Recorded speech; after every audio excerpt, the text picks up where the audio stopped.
스가랴의 마지막 말씀, 마지막 부분입니다. 어제 본문처럼 심판 그런 내용들이 나오는 것 같긴 한데 그거보다는 이제 더 뒤에 후에 이제 마지막 때 정말 마지막 그날 이후에 세상이 어떻게 바뀌게 될지 이렇게 보여주는 말씀이 오늘 말씀이라고 이야기를 합니다.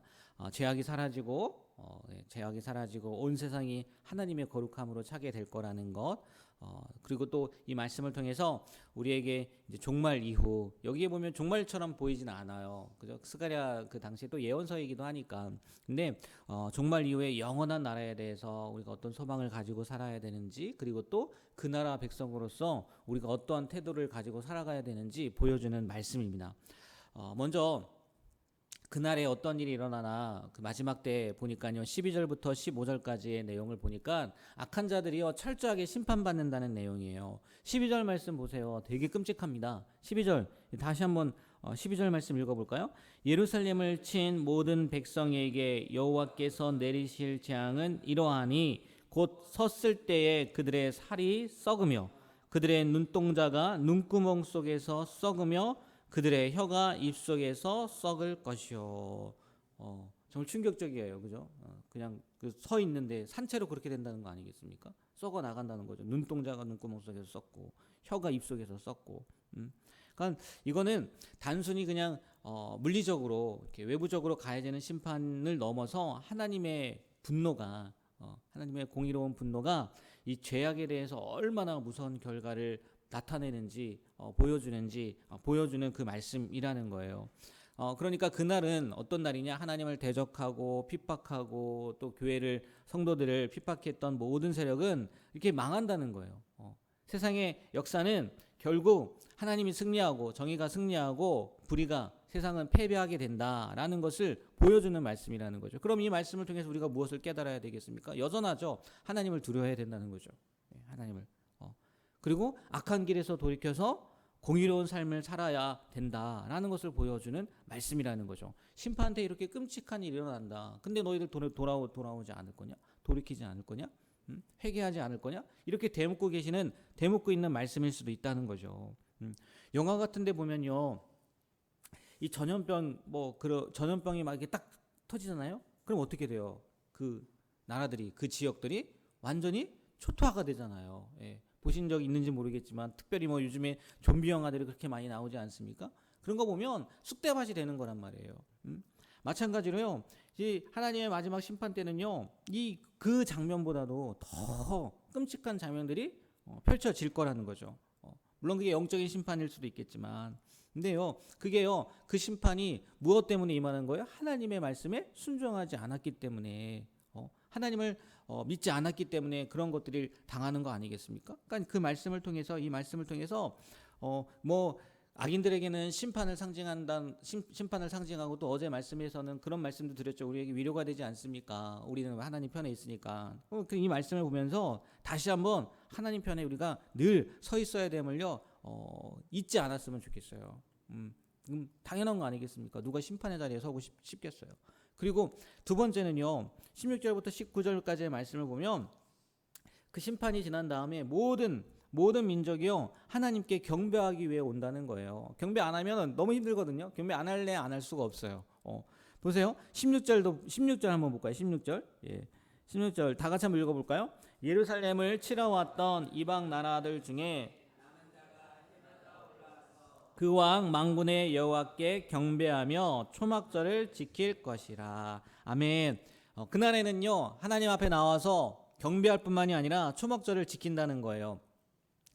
경배 이후에 왜 굳이 초막절 이야기를 했냐? 많은 절기가 있잖아요. 장막절도 있고 수전절도 있고 막 이렇게 많은 절기가 있는데 왜 초막절을 이야기했냐? 초막절을 지킨 이유가 먼저 아세요? 이스라엘 사람들이 출애굽을 했단 말이에요. 광야 생활을 했잖아요. 그래서 하나님께서 구원해 주신 것을 기념하는 절기란 말이에요. 구원하신 것을. 다른 절기와 다르게 이 초막절이라는 것은 광야에서 하나님이 보호해 주시고 구원해 주시고 보호해 주시고 그것들을 기억하면서 기념하면서 하나님의 은혜, 하나님의 구원을 기념하는 절기가 이 초막절이란 말이에요. 그러니까 그날에는요 모든 인류가 나와서 하나님 앞에 경배할 뿐만이 아니라 당연하죠. 하나님 앞에 경배할 뿐만이 아니라 그 구원에 대해서 감사하게 될 거다. 라는 것을 예언하는 말씀이라는 거예요. 그러면요, 이 땅을 살아가는 우리의 모습이 그거 아니겠습니까? 아직 뭐 그날은 오지 않았지만 우리는 구원받은 백성이란 말이에요. 그러면 하나님 앞에 나와서 예배하는 것은 당연한 것이고, 맞죠? 예, 이들이 이방 민족들이 경배했던 것처럼 하나님 앞에 나와서 예배하는 것은 당연한 거고, 또 늘 우리 마음 가운데 뭐가 있어야 돼요? 그 구원의 은혜에 감사하는 삶이 있어야 된다는 거죠. 여러분 구원받았음을 믿지 않습니까? 안 믿어요? 믿잖아요. 하나님의 은혜로 말미암아 우리가요 구원받았단 말이에요. 그리고 하나님께서 우리와 함께 하시고 우리를 인도해 주시고 그 광야에서처럼 지켜주신단 말이에요. 그러니까 우리도 그들처럼 어떻게 해야 돼요? 늘 하나님 앞에 감사하는 삶, 하나님 앞에 예배하는 삶, 이 삶을 살아야 된다. 그렇게 적용할 수 있다는 거죠. 그리고 진짜 중요한 건요, 마지막 말씀이더라고요. 스가랴의 마지막 말씀이지 않습니까? 20장 20절 21절을 보면요, 20절 한번 보세요. 그날에는 말 방울에까지 뭐라고요? 여호와께 성결이라 기록될 것이다 라고 얘기해요. 이게 무슨 말인가 아마 여러분도 궁금하실 거예요. 알아보니까요 이거더라고요. 그 당시에 말 방울은요 정결하지 못한 것으로 여겨졌다는 거예요. 부정한 것, 한마디로 말해서 정결하지 못하다는 거예요. 제사장만 사용하는 그 성전의 물건과 달리요 말방울은요 속된 물건의 대표였다는 거예요. 그런데 그 말방울까지 뭐라고요? 여호와께 성결이라고 기록된다는 거예요. 그럼 주님께서 다시 오시는 날에는 가장 일상적이고 또 심지어 속된 것까지도요 하나님의 거룩함으로 가득 차게 될 것이다 라고 이야기를 하는 거예요. 그러니까 성전의 거룩한 그릇뿐만이 아니라 모든 일반 가정의 솥까지도, 솥 얘기 막 나오지 않습니까? 솥까지도요, 속된 것까지도요 제단 앞에 대적과 같이 거룩하게 될 거라는 거예요. 그날이 되면, 그날은. 그리고 21절 마지막 부분에 뭐라고 나와 있습니까? 가나안 사람이 다시 있지 아니하리라 라고 얘기해요. 가나안 사람, 여러분 딱 듣자마자 뭐가 이렇게 떠오르겠습니까? 우상 숭배하는 사람. 떠오르지 않겠어요? 그렇잖아요. 그러니까 그날이 되면요 더 이상 성전이요 더러운 것으로 오염되지도 않고 모든 것이 하나님의 통치 안에서요 온전히 거룩하게 될 거라는 거예요.